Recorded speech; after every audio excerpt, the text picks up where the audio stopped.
Good afternoon, this is Colton with Bill Brothers Roofing and Solar doing a digital roof inspection here for a homeowner out in El Cajon where they're having some roof leaks from the last rain, and we want to check the integrity of the roof. First thing we like to do is start under the eaves of the roof. The eaves are basically the overhang. We see the rafters, we see the plywood starter board underneath, and then we do see this fascia board that runs the trim of the house. Well, during a roof project, we inspect the wood, and if any damaged wood that's been beaten by the sun, such as this piece of fascia right here, it would then be replaced with a fresh piece of wood. It's in the natural process of updating the roof. Getting on this roof here, homeowner indicated that this roof is about at the 18 to 20 year mark. I would agree with them. We do see a drip edge right here. This basically forces water from not touching the actual wood itself. And then we do see the shingle here.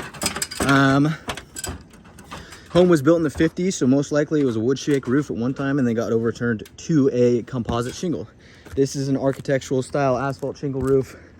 It is the same pattern that we would be installing as well. Sensitive areas on roofs include chimneys. On this one, it wasn't installed with the cricket, which basically diverts water from the middle where it builds up and then pushes it around the sides. So that way you don't get a big buildup of water here, which is a sensitive area.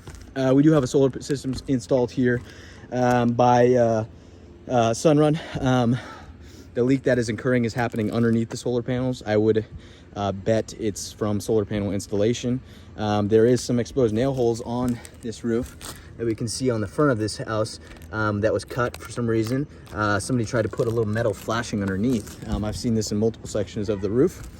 Whirlybirds are ventilation for the attic. We update those to O'Hagan's. It's a more low profile ventilation system. Additionally, on the south side, you can see the amount of granule loss that is occurring. Basically, these granules fluff off and you can start to see the fiberglass show through, and the integrity of these shingles are definitely being compromised. The vents would get updated. We see that somebody in the past has tried to do a little mastic repair. Well, that ends up cracking around and water can actually get in between there. And we do see some of the exposed nails right here as well. Yeah, the south side is definitely showing more wear and tear. We do get concerned with the attachment points of the solar, being drilled in and stuff like that. We can remove and reinstall the solar itself, but if the installing dealer can take care of that, that is totally okay.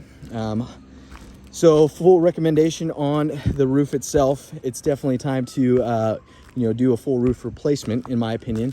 We're seeing a substantial amount of granule loss. Penetrations need to be updated, and the addition, I will say, on the backside of the roof that was done with a torch down roof is in really good condition. It was installed correctly. We see the correct amount of bleed out. So we would recommend replacing the flat section unless the homeowner wanted to, but it's definitely time to look into the shingles and future-proof this home. Thank you.